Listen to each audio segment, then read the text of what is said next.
Hello there. This is Pittsburgh Pat, and I'm here with George Pazin. George Pazin is a dad, a t-shirt guy, self-admitted nerd, and world's only optimistic cynic. What's that all about? Optimistic cynic. I love it. That means basically, I think the world's going to hell in a handbasket, but I'm not letting it get me down. It's the REM song. It's the end of the world as we know it, and I feel fine, right? Trying to read. There was a dialogue box on my iPad here, and I was trying to read it. So I was going to say iPhone or Android. You're obviously iPad. So yeah, iPhone, iPad. I like the way they work together. I had an Android phone starting out, but I just found that too many of the apps that I used, and I don't really use that many, but the few that I used, they would either not work or they would crash all the time. And so I just out of kind of curiosity, I switched one time to an iPhone and never went back. Gotcha. All right. What about, let's see, Monty Python or Benny Hill? Monty Python. I never really watched Benny Hill. I know the theme music and the running around, but I don't. Other than that, I don't really know much. I didn't want to watch a whole lot of Monty Python either. I've seen the movies, which are great. Oh my God, yes. Tacos or egg rolls? Tacos. Although for me, really the answer is pizza. Okay, we can do that. Yes or Rush? Definitely Rush. I never really kind of understood the appeal of Yes's music.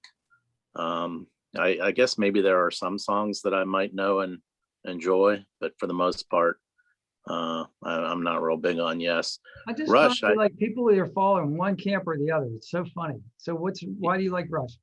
I have a lot of respect for them as musicians. I've watched a couple of documentaries now, and this is a truly unbelievable story.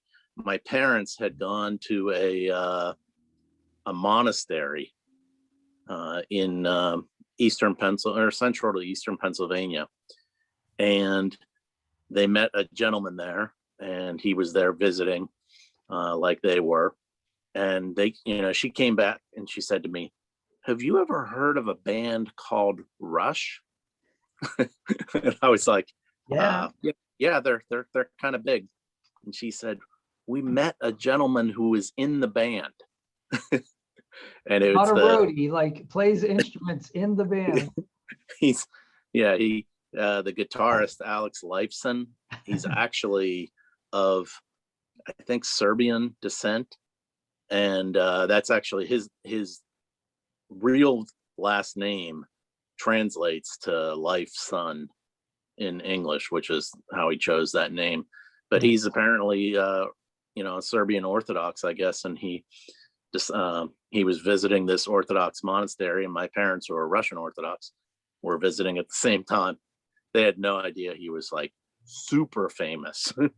I heard a similar story. A friend of mine said they were in line to go up Mount Vesuvius, and they're waiting, and there's like very few. There's like the last bathroom you can use before you go up the mountain, I guess. So everybody's in this long line waiting, right? So his wife comes back and says, "Do you know, I just met this lady from Pittsburgh. Her name's Rooney. Do you know who that might be?" And it was Dan Rooney's wife. And Dan comes there, and they're like on the same tour to go see Mount Vesuvius at the exact same time as Pittsburgh. I mean, you travel halfway around the world and see somebody from your hometown. It's like crazy.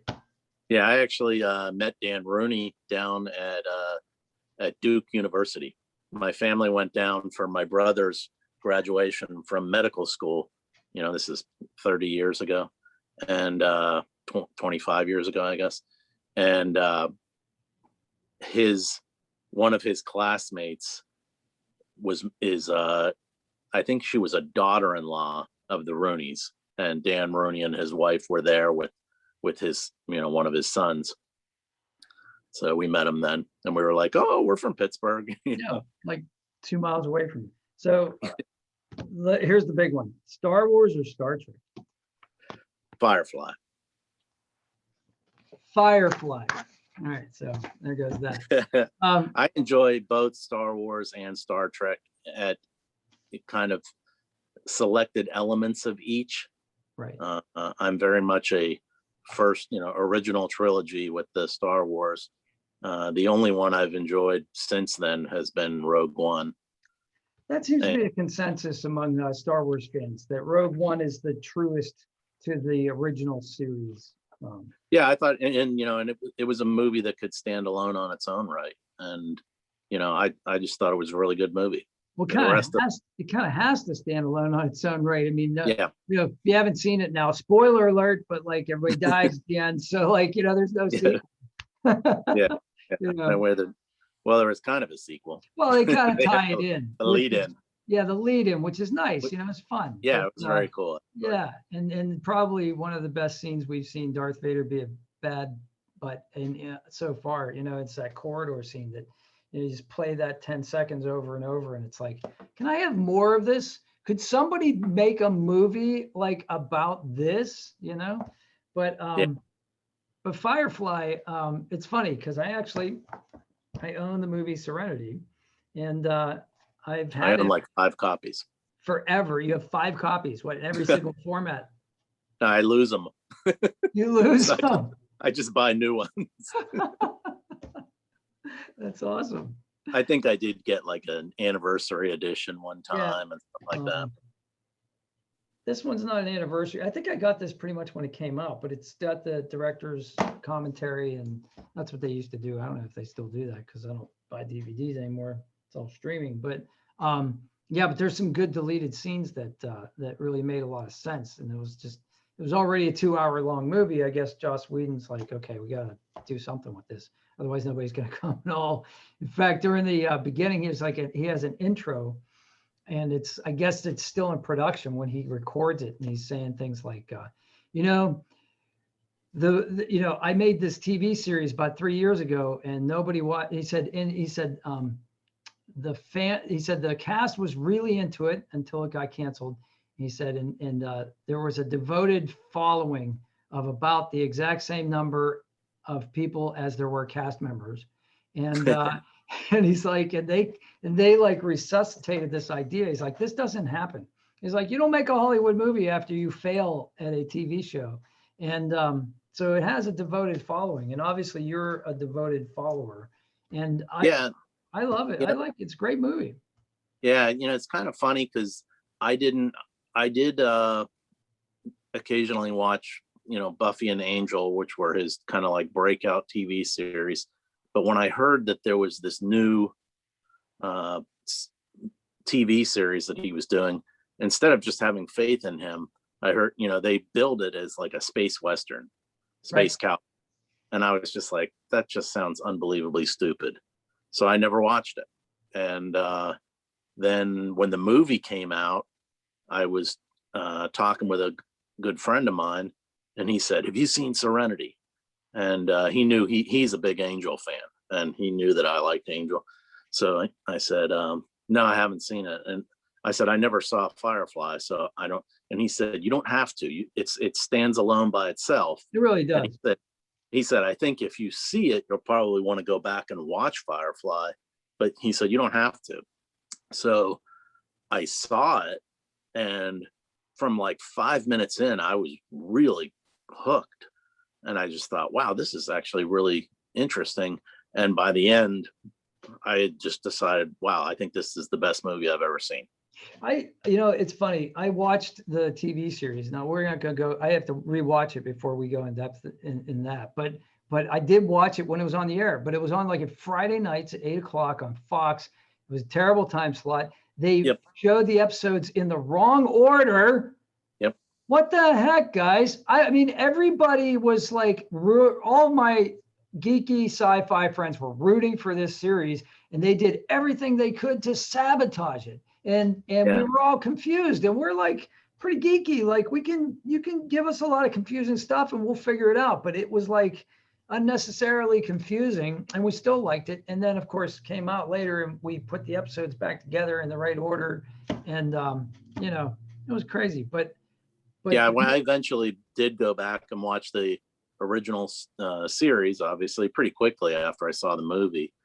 And I still think what should have really been the pilot is maybe the best, hour, 15 minutes of television I've ever seen. Yeah. The only other thing that compares to me is the Breaking Bad finale. I think the movie Serenity came out in 2005. And just on a personal note, I think that movie saved my life, or at least had something to do with, because I was working this, I worked in the restaurant business. So like I was used to working like around people, meeting a lot of people and moving around and a lot. And I was trying something different that year. I was trying to like start a second career or something. I don't know what I was doing. And I was working at a mortgage brokerage firm, and it was a 100% commission sales desk job, and it was horrible. I mean, it sounds horrible. It was horrible. I mean, the people were wonderful. Don't get me wrong, but that was the wrong type of job for my personality type, and I just couldn't do it. And I would play hooky because they weren't paying me. It was 100% commission. So there was a movie theater across the parking lot, and I think I saw Serenity like 5 times that summer because I would just like be at my desk, be like, there's a 1:30 showing. I'm gonna go. And and it was a really hot, cruel summer, as Bananarama says. But like it was just one of those, and I watched it, and then when it stopped, like when the run was over after about 3 months, I was like, oh, what am I gonna do for lunch now? Like it was horrible. At the very beginning of the movie, they've got River in the classroom. And she has that famous line where she says, meddling. We meddle in other people's We're meddlesome. affairs. Yeah, we meddle, and we tell them what to think, we tell them what to do, and they can handle themselves. So basically, for those who are watching it don't know it, there's like the core worlds, and then there's the outside worlds. And the core worlds are like the Alliance, and that's where it's clean and a beautiful future and gleaming buildings and stainless steel cars flying around. And in the outskirts, it's like dirt farming, and everybody's trying to make a living and scraping by as best they can. And they don't want it. They're like the frontier. Like they don't want law. It's like, it is the Old West. It's like, there's a local sheriff, maybe that's all the law you got. And then, and you don't even like that, like you don't even want that guy like in your stuff, Yeah. You just want to do your thing and deal, and you can take care of yourselves. And so they have these rugged heroes, so Mal, is like, well, to me, Mal is like the younger Han Solo we all wanted to see before, like, they ruined the Han Solo character with the sequels, which was just like horrible, It's like Harrison Ford's just like, kill me, please, and they're like, and then, oh, sure, yeah, we'll kill you, no problem. It's like, no, we've got, Han Solo's got a million stories. He goes all over the galaxy, gallivanting around. He even says in like A New Hope, well, Star Wars, as I call it, Yeah. And he says, kid, I've been from one side of this galaxy to the other. Show me those stories, right? Yep. Yeah, I mean, that's what I was missing. But so Joss Whedon finally gets a crack at it, and he's got the dude in the brown leather jacket, and and it's Han Solo basically. It's like, he's the clever, witty, I'll do crimes, but I really got a heart of gold, kind of thing. And the fallen hero who was on the wrong side, Yeah. And then they he did that. Yeah.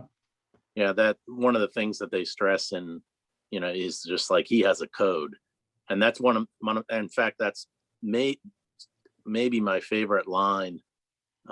It's certainly my favorite line from the pilot, and it might be my favorite line throughout all the episodes in the movie. Towards the very end of the pilot, he's talking to the doctor, Simon Tam. And Simon says to him, I don't understand. I thought you hated me. And, how do I know you're not going to shoot me in the middle of the night sometime? And he just looks at him and he just goes, son, you don't know me, but I'm just going to say this once. If I ever kill you, you'll be facing me and you'll be armed. So Yeah. Yeah, well, they depart from that actually pretty well in the movie. Like, I mean, the animosity's there with the doctor and him. In fact, the doctor throws a punch at him and he doesn't even retaliate, which to me is not Mal, but that's okay. I understand you have to make allowances for these things, but that's not the way my Mal would have reacted. My Mal would have decked him, and they would have had that conversation with Mal on top of him face, you don't ever, it's my ship, like poking him in the nose or something. But yeah, the scene where he has to kill the guy and throw him off the mule. He has to decide to save his crew, right? They're doing the heist, and then the mule comes, and he's like, "Well, the mule will only carry 5," And he kicks him off, and he has to shoot him, but then he shoots him so he doesn't get eaten alive by the Reavers, right? Right. This is a brutal movie, Yeah, but then and Zoe kind of calls him out on it, and she says, why did he do that? We wouldn't have left him behind in the war. And then he just says, well, maybe that's why we lost. So, the war changed him, certainly. Yeah, he's a scarred hero. There's no doubt about that. He's not an anti-hero. He's affected by it to the point where he's loath to either have caring relationships or expressing the fact that he has caring relationships. So like that's his story arc, really, is he goes from being like not able to talk about love, and then at the end he gets, spoilers, he gets to explain love to a 17-year-old girl, like in a non-romantic way, in a very like platonic way, like love is your ship and your family, and and caring about something and people, and it's a very touching scene. Yeah, love keeps the ship flying. Yes. I love the so the guy who's gonna be the hero, speaking of hero, during the heist, right? And River like does her little like, where she like points at him, and then Gina Torres and she have that like look, and she gives a look and she goes, I mean, what a wonderful little exchange. But that guy on the ground, and then I'm trying to think of the character's name though. Gina Torres' character's Zoe. Zoe gets to look and say, do you know what a hero is? A hero is somebody gets other people killed. Yeah. And do you know who that actor is? No. Try to jump on? No. His name's Glenn Howerton. I don't know if you know who Glenn Howerton is. I mean, the name doesn't ring a bell, but. So have you ever seen It's Always Sunny in Philadelphia? No. Oh, okay. So there's this cockamamie series called It's Always Sunny in Philadelphia, which is I know of it. Off the hook, funny, and just irreverent and everything. Well, he's the main character, or he's like the writer. He's one of the producers. Like, he's one of the main driving forces of that. But what's really funny about that is that his character's name on that series is Dennis Reynolds. And the main character of Firefly is named Malcolm Reynolds. Yeah. Firefly. So Serenity comes out in 2005, and It's Always Sunny in Philadelphia. The first episode is in 2005. I mean, I don't know. I mean, there's some coincidences here. I don't know. But like, there's a couple coincidences here. It's just I always like when they do little hat tip stuff like that. I don't know if you ever watched Nathan Fillion's other TV show, Castle. I tried. I just don't like the format. I think he's great, but I'm not into mysteries. I did like the format, and but there are, I think, 2 or 3 episodes where he does little hat tip things to Firefly and Serenity. There's a Halloween episode, and he's dressed up as Mal. Nice. And the girl who plays his daughter is like, again with the space cowboy thing, Dad. That's just so stupid. Give it up already. Yeah, making fun of the fans. That's awesome. Yeah. But Jane gets all the good lines though. He has a lot of. I mean, the funny thing is, almost every character has just a phenomenal line or two. Jane has a bunch. I actually have the background of my work computer, like the wallpaper background thing. It's a Calvin and Hobbes cartoon, and it has the two of them, and they're dressed like characters, like Mal and Jane, and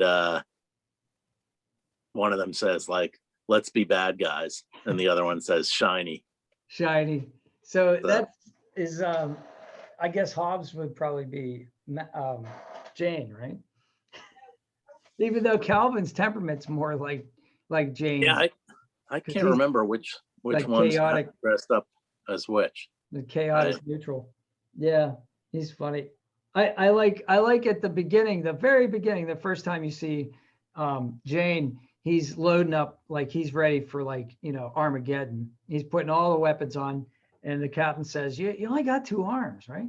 Well, you bringing no grenades. We don't need any grenades." And then later, when the Reavers come and they're on the mule, he gets to go and say, "Boy, sure would be nice to have some grenades by now, don't you think?" What a great line, I mean, beautiful setup and beautiful. And then they reprise it later at the very end of the movie. He's like, "Tell me you brought the grenades," and he pulls them out. Yeah, so, exactly. Yeah. And then they use their last one, and then he says something about ammunition. How much ammo we got left? He says, 3 or 4 clips in my swinging cod. Yeah. I am now looking for an opportunity to use that line, and it's going to be so hard because you can't do it at family functions. You can't. I mean, where am I going to say that? Yeah, and one of the other good lines that he has from that same ending climactic scene, Zoe just looks at him and just goes, "Jane, do you really think any of us are going to survive this?" And he goes, well, I might. Yeah. So that's what I love about Jane. Jane is like, the height of ego, but he's, his motivation is self-preservation. That's his motivation. Doesn't matter if everybody else dies, as long as he's okay. And and that's like kind of the it's like Duvall in Apocalypse Now. It's like, he's got that light about him. He's going to walk through this without a scratch. And he gets skewered by the Reavers at the beginning, but that's pretty much it. I mean, like he's your heavy, he's your gun. He's your heavy gun. He's your barbarian, except when Zoe goes ape at the end and starts stabbing the Reavers, and he has to say, "Get back on the line, Zoe," and I love that, it's a military thing though, and it's like that gives it depth, that they were in a military unit together, which is great. I don't know if you've ever watched last year during the the wonderful times of 2020 when we had nothing to do at work.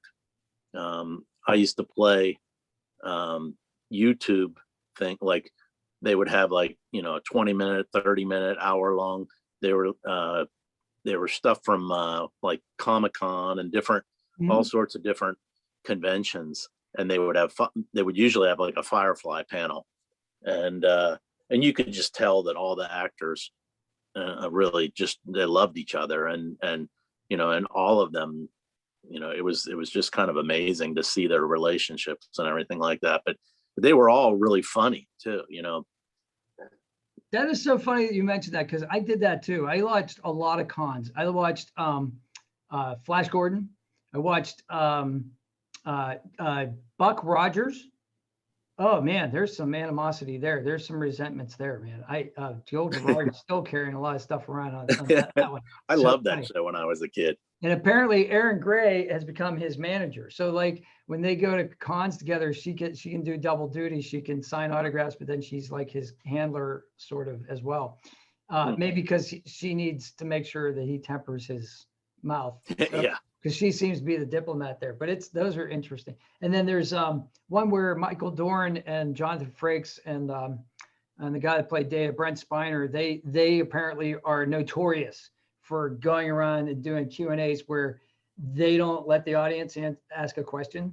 Like Riker will go out and pretend he's an audience member, and he asks all the questions. Like he runs up and down and they're like, oh yeah, the man over there with the beard, oh, the guy in the red shirt, and it's all him, and he's It's like, all them. yeah, Mr. Spiner, can you make fun of Jean-Luc Picard for me, and Brett would say, well, certainly, engage. And you've obviously seen Galaxy Quest. Oh, absolutely. I mean, that's Where the ultimate send up of Star Trek. The Comic-Cons and everything. Yeah. The Star Trek. Yeah, but they're sending up they're sending up the original series, because you can tell they're really harping on Shatner, like real bad. I mean, like, and I don't know if Shatner's got that kind of sense of humor, but I have a feeling he might be one of those guys that takes it a little seriously. Which also that leads to one of the great lines from Fight Club. Yeah. Who would you could fight any person, any living person, who would you fight? And I think I can't remember even which one says, but it just goes Shatner. I'd fight William Shatner. That's a tough movie. I love that movie. Yeah. The one line we were talking about, great lines. Jewel State has a line there in that same standoff near the end, where she's saying to the doctor, you mean to say? Yeah, you mean to say? Sex, you mean to say? And he says, I mean to say. And she says, oh, forget this. I'm living. And she gets I'm gonna live, ready, man. She's ready. I mean, everybody's got to have their motivation, right? Yep. It works for me. I thought that was hilarious. That's one of the other things I really like about the movie is it's very clever. Yeah. Like the first thing actually that I noticed that I thought was really clever was when they would drop in Chinese, and it was frequently like curse words and stuff like that. Although that's what they would say. I don't know whether it was or not. We're led to believe. I found it really fascinating that essentially he seemed to be saying that those were, English and Chinese were the last two languages standing. Yeah. So it's my understanding that the alliance is U.S. and China. Like they were the two rival civilizations at the end of before the colonization era, and they somehow reconcile their differences, and so that's why everybody speaks English and Chinese. But that's my rough understanding of that. Like I said, I didn't take a deep dive. I watched the movie a couple times, but I haven't done any internet research on that. But that's sort of what I got from the commentary, Joss Whedon's commentary at the beginning. And actually, it's interesting because when I saw the movie in the theater, and even when I watched it again after I hadn't watched it for a while, at the beginning when they're launching the rockets, at first I thought those were nuclear detonations, and then I noticed. Well, then you see the rockets, and they're all around the equator. And one thing, because one of them was from like the tip of the Yucatan Peninsula, which is pretty hard to miss. And I'm thinking to myself, there's no reason to nuke Cozumel. Like that doesn't make any sense. Why would you do that? Like the Mexican Riviera, that doesn't. I don't get it. But so that was my weird logic. But yeah, that was just it was little things, little touches like that to me that really made the movie. So okay, so I'm gonna beat up on it a little bit. So they're on the mule, right? And Jane's been speared through the calf, and he's like, "You kill me if they take me." And Mal puts his gun up. He says, "Well, don't shoot me first," like. Yeah. But that is right out of Return of the Jedi, right? Yeah. At the Sarlacc pit. I guess that's what, if George Lucas had made the movie, he'd go back and change it, 20 years later. That is so true. Re-edit the scene. Man, you cannot leave well enough alone, No, he would enhance it. He would he would make Han less blind. He would, ruin the joke, like, I thought you said you were blind, just a little higher. I mean, like, don't ruin the moment. And the great thing, I think, the thing that both those scenes have, and that Joss Whedon really excels at, is that he is great at humor in moments of high tension, and also destroying humor with horror. So like, we get like a laugh, like when Haley says to the doctor, "Are you all right?" And Mel says, "Is he all right?" And Yeah. then the Reaver pops up, and then he has to like gun him down. So it's like, there's no time to laugh. It's like you laugh, Yeah. and you're like, "Oh my God, what's going on?" And because it's obvious that Whedon likes that horror element. I mean, he's obviously Buffy, Angel, those all had like, horror themes. But in this, he gets to like jump scare us. And of course, with the Reavers in the bay, that's more good stuff with Jane, when he's saying, when did eating a man when did that get to be fun? He's like, I mean, killing a man, I'll kill a man if in a fair fight, or if I think he's going to start a fight, or if there's a woman, or if I'm getting paid. Yeah, or mostly if when there's a I'm woman, getting paid. or if I'm getting paid. Mostly if I'm getting paid. Yeah, mostly if I'm getting paid. So basically, he'll just, he'll kill a man. But he qualifies it though. He starts out by qualifying the whole thing. Yeah. And apparently that scene almost got cut. But like, it's a clever scene. Jane, Jane's supposed to be in the TV series. Jane's just dumb. You know what I mean? Like he's dumb as a rock. In Serenity, he's dumb, but he's smart. He's street smart. He's not, you know what I mean? Like I mean, if I had to bet on anybody coming out of it, he's the one I'm betting on. You know what I mean? He reminds me of like Hudson in Aliens, like except not as scared, not that game over Hudson, but like, you want some of this, you got some of this, like that kind of thing, and that I don't know. He's the kind of character where, I mean, he's not me, but like I can empathize with the character. I could say, man, if I were in his shoes, I almost wish I was dumb as a rock and I could just get through. Yeah. You know what I mean? I don't want to know what's going on. Just give me a gun and let me, shoot something. Yeah, I feel confident I'd be the person paralyzed by what do I do now? What do I do now? Get shot. Exactly.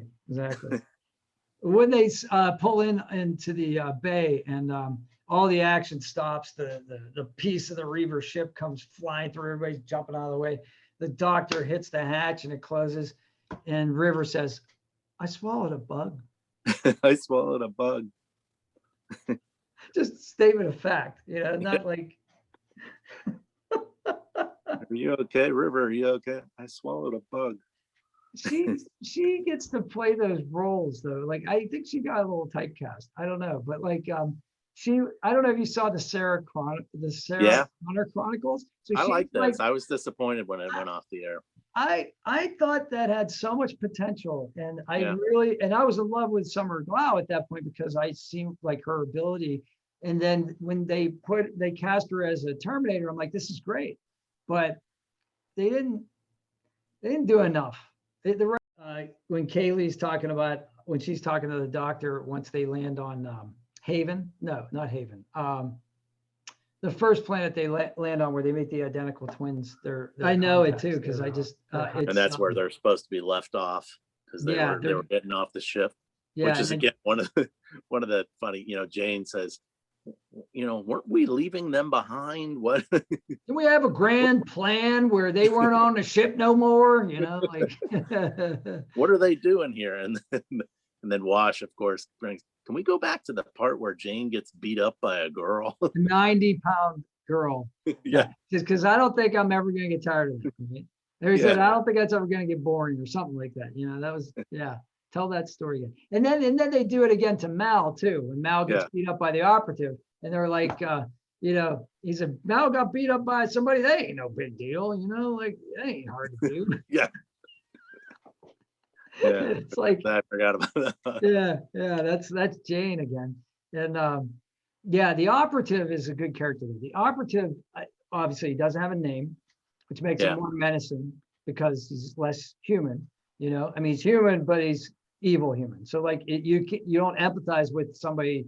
If we knew his name was Larry, we'd be like, oh, Larry the operative. Well, he can't be all bad, you know.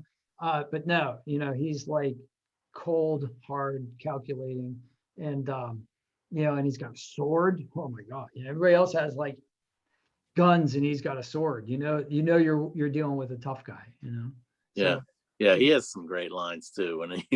When he and Mal are having the conversation over the, you know, kind of Skyping kind of thing, and he says to him,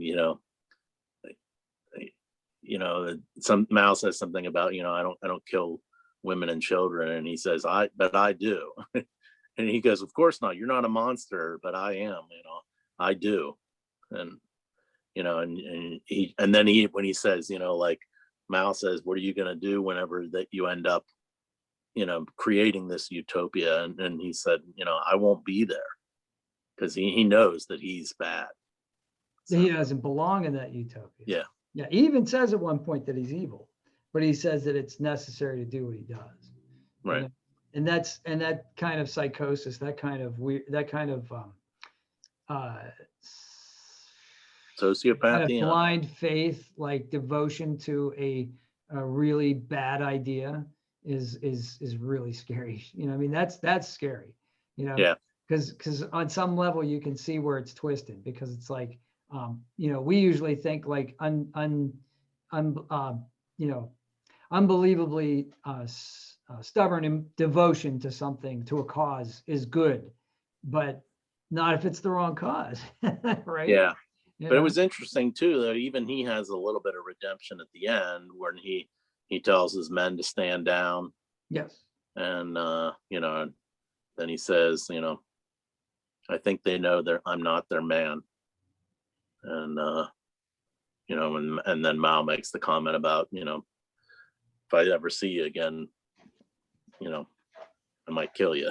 Yeah, because there's a moment there where you almost think he's going to invite him to join the crew, like, you know what I mean? He's like kicked out, but and Mal spares him, because at one point when he pulls out his sword and Mal pulls out the screwdriver, right? It's like this big. Yeah. Then he ends up using the screwdriver like as a weapon, right? But then he uses his own weapon to restrain him. He takes the sword and kind of shoves it through like a railing or something to like restrain him. And then he says, I'm going to show you a world without sin. Is that? I'm going to show you. Yeah, I think that's the line, something like that. Something like that. And they're talking. There's more going on there. I need to watch that again, because they're talking about the 7 deadly sins, and Mal says something like, I'm kind of partial to all of them. And then at one point he said, now I'm liking wrath, because he's got the sword and he misses, the snow. Or here's the one that gets me a lot. Not the end, but like towards the end, when Mal makes the Reavers mad so that he can have an army come against the Alliance ships, which is really great. Yeah. But you got the ion cloud, right? Totally, he said out of Wrath of Khan. It's totally out of Wrath of Khan. Like this, the fight in the nebula, and Spock saying, well, are they thinking like 2 dimensions? Like there's always that little thing. And that was good though, but it's great because it's a great dramatic moment, where the operative actually loses his cool for the first time and says, somebody shoot something, like. Yeah. With the open fire on what? Anything. Just fire. Somebody fired something. Oh, so anyway, before I forget, so I don't know how much you are into video games, but there's a video game that totally rips off Firefly, totally, and it's called The Outer Worlds. Have you heard of this? You have to have a Twitch reflex in order to play this game.